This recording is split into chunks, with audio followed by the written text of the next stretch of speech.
श्री गणेशाय नमः।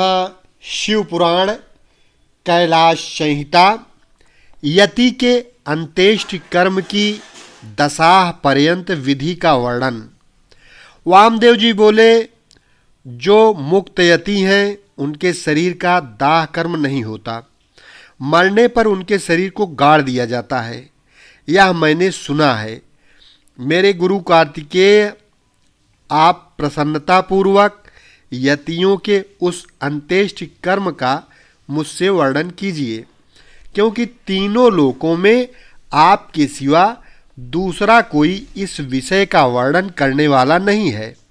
भगवान शंकर नंदन, जो पूर्ण परम ब्रह्म में अहम भाव का आश्रय ले देह पंजर से मुक्त हो गए हैं तथा जो उपासना के मार्ग से शरीर बंधन से मुक्त हो परमात्मा को प्राप्त हुए हैं, उनकी गति में क्या अंतर है, यह बताइए। प्रभु, मैं आपका शिष्य हूँ, इसलिए अच्छी तरह विचार करके प्रसन्नता पूर्वक मुझसे इस विषय का वर्णन कीजिए। स्कंद ने कहा, जो कोई यति समाधिस्थ हो, शिव के चिंतन पूर्वक अपने शरीर का परित्याग करता है, वह यदि महान धीर हो तो परिपूर्ण शिवरूप हो जाता है।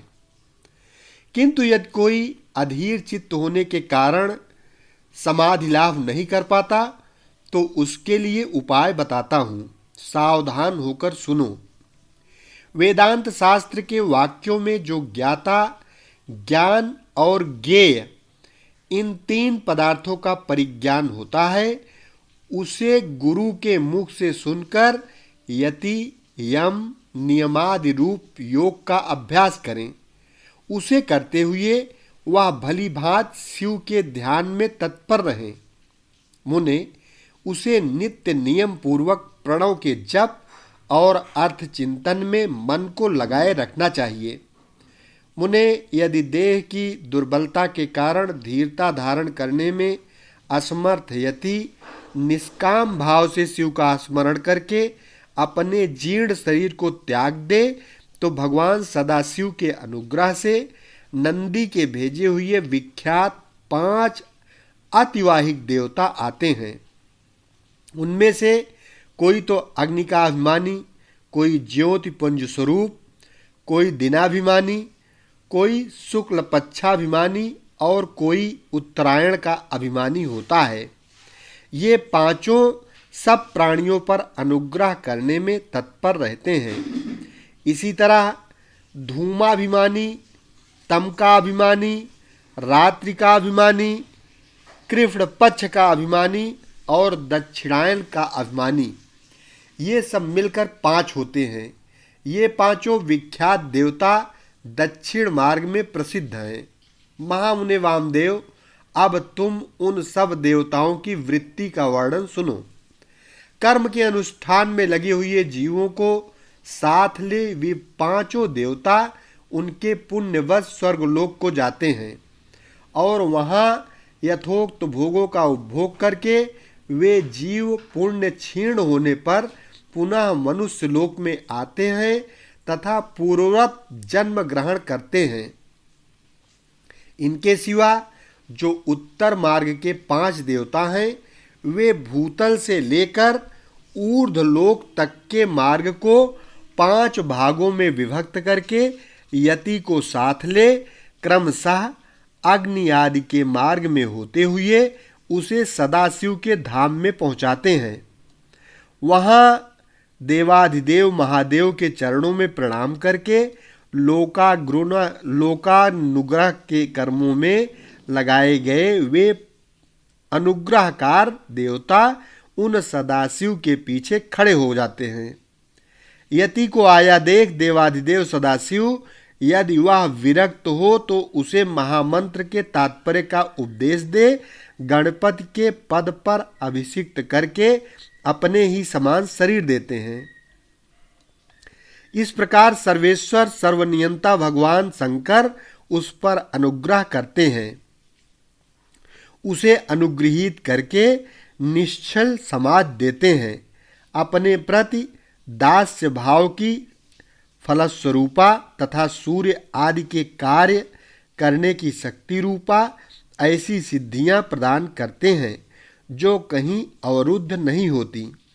साथ ही वे जगतगुरु शंकर उस यति को वह परम मुक्ति देते हैं जो ब्रह्मा जी की आयु समाप्त होने पर भी पुनरावृत्ति के चक्कर से दूर रहती है।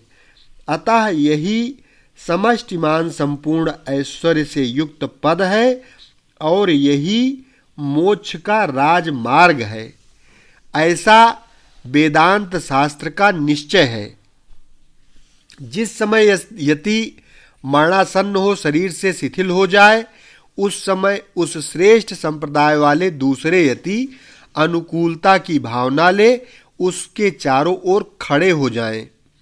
वे सब वहां क्रमशः प्रणव आदि वाक्यों का उपदेश दें, उनके तात्पर्य का सावधानी और प्रसन्नता के साथ सुस्पष्ट वर्णन करें तथा जब तक उनके प्राणों का लय न हो जाए तब तक निर्गुण परम ज्योति स्वरूप सदा शिव का उसे निरंतर स्मरण कराते रहें।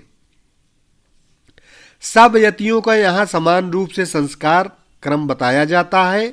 सन्यासी सब कर्मों का त्याग करके भगवान शिव का आश्रय ग्रहण कर लेते हैं, इसलिए उनके शरीर का दाह संस्कार नहीं होता और उसके न होने से उनकी दुर्गति नहीं होती। सन्यासी के शरीर को दूषित करने वाले राजा का राज्य नष्ट हो जाता है, उसके गांव में रहने वाले लोग अत्यंत दुखी हो जाते हैं। इसलिए उस दोष का परिहार करने के लिए शांति का विधान बताया जाता है। उस समय नम इरिन्याय से लेकर नव अमीव केभ्यः तक के मंत्र का विनीत चित्त होकर जप करें। फिर अंत में ओंकार का जप करते हुए मिट्टी से देव यजन की पूर्ति करें। मुनीश्वर, ऐसा करने से उस दोष की शांति हो जाती है। अब सन्यासी के शव के संस्कार की विधि बताते हैं। पुत्र या शिष्य आदि को चाहिए कि यति के शरीर का यथोचित रीति से उत्तम संस्कार करें। ब्राह्मण, मैं कृपा पूर्वक संस्कार की विधि बता रहा हूं, सावधान होकर सुनो। पहले यति के शरीर को शुद्ध जल से नहलाकर पुष्प आदि से उसकी पूजा करें। पूजन के समय श्री रुद्र संबंधी चमकाध्याय और नमकाध्याय का पाठ करके रुद्र सूक्त का उच्चारण करें। उसके आगे शंख की स्थापना करके शंखस्थ जल से यति के शरीर का अभिषेक करें। सिर पर पुष्प रखकर प्रणव द्वारा उसका मार्जन करें। पहले के कौपीन आदि को हटाकर दूसरे नवीन कौपीन आदि धारण कराएं। फिर विधि पूर्वक उसके सारे अंगों में भस्म लगाएं। विधिवत त्रिपुंड लगाकर चंदन द्वारा तिलक करें। फिर फूलों और मालाओं से उसके शरीर को अलंकृत करें। छाती, कंठ, मस्तक, बाँह, कलाई और कानों में क्रमशः रुद्राक्ष की माला के आभूषण मंत्रोच्चारण पूर्वक धारण कराकर उन सब अंगों को सुशोभित करें। फिर धूप देकर उस शरीर को उठाएं और विमान के ऊपर रखकर ईशानादि पंच ब्रह्ममय रमणीय रथ पर स्थापित करें। आदि में ओंकार से युक्त 5 सद्योजातादि ब्रह्म मंत्रों का उच्चारण करके सुगंधित पुष्पों और मालाओं से उस रथ को सुसज्जित करें। फिर नृत्य, वाद्य तथा ब्राह्मणों के वेद मंत्रोच्चार की ध्वनि के साथ ग्राम की प्रदक्षिणा करते हुए उस प्रेत को बाहर ले जाएं। तदनंतर साथ गए हुए वे सब यति गांव के पूर्व या उत्तर दिशा में पवित्र स्थान में किसी पवित्र वृक्ष के निकट देवयजन गड्ढा खोदें। उसकी लंबाई सन्यासी के दंड के बराबर की होनी चाहिए। फिर प्रणव तथा व्याहृति मंत्रों से उस स्थान का प्रोक्षण करके वहाँ क्रमशः समी के पत्र और फूल बिछाएं। उनके ऊपर उत्तराग्र कुश बिछाकर उस पर योग पीठ रखें। उसके ऊपर पहले कुश बिछाएं, कुशों के ऊपर मृगचर्म तथा उसके भी ऊपर वस्त्र बिछाकर प्रणव सहित सद्योजातादि पंच ब्रह्म मंत्रों का पाठ करते हुए पंच गव्यों द्वारा उत्सव का प्रोक्षण करें। तत्पश्चात रुद्र सूक्त एवं प्रणव का उच्चारण करते हुए शंख के जल से उसका अभिषेक करके उसके मस्तक पर फूल डालें। शिष्य आदि संस्कार करता पुरुष वहां गए हुए मृत यति के अनुकूल भाव रखते हुए शिव का चिंतन करता रहे।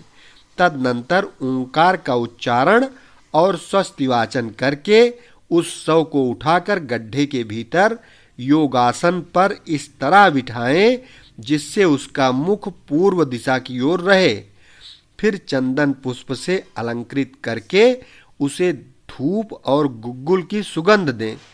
इसके बाद विष्णो हव्यविदम रक्षस्व ऐसा कहकर उसके दाहिने हाथ में दंड दें और प्रजापते न त्वदेतान्यो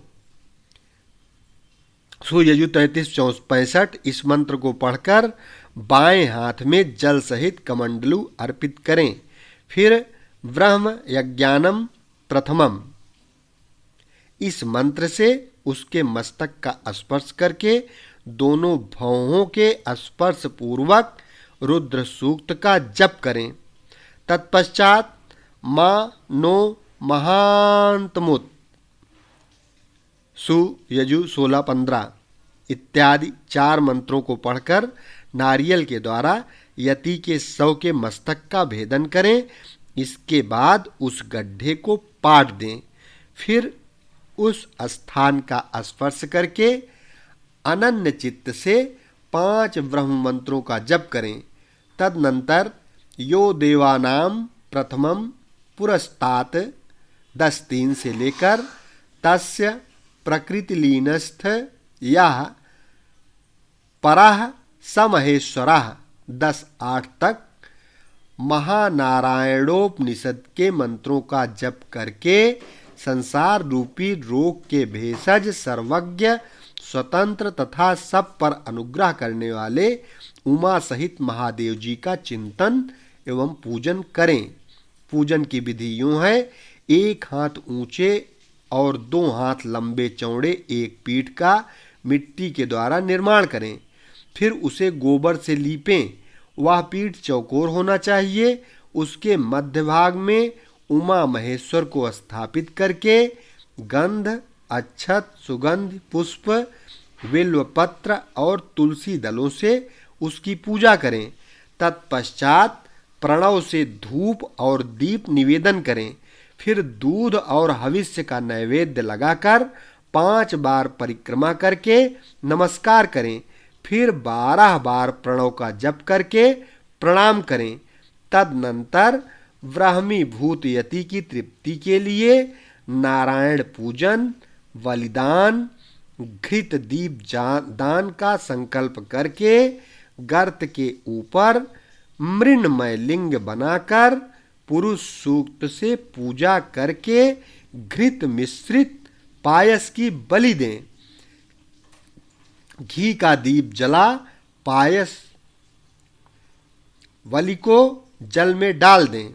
तत्पश्चात दिशा विदिशाओं के क्रम से प्रणव के उच्चारण पूर्वक ओम ब्रह्मणे नमः इस मंत्र से ब्राह्मीभूत यति के लिए शंख से 8 बार अर्ध जल दें। इस प्रकार 10 दिनों तक करते रहें। मुनिश्रेष्ठ, यह दशाह तकी विधि तुम्हें बताई गई। अब यतियों के एकादशाह की विधि सुनो। अध्याय 20-21 संपन्न हुआ। शेष अगले भाग में।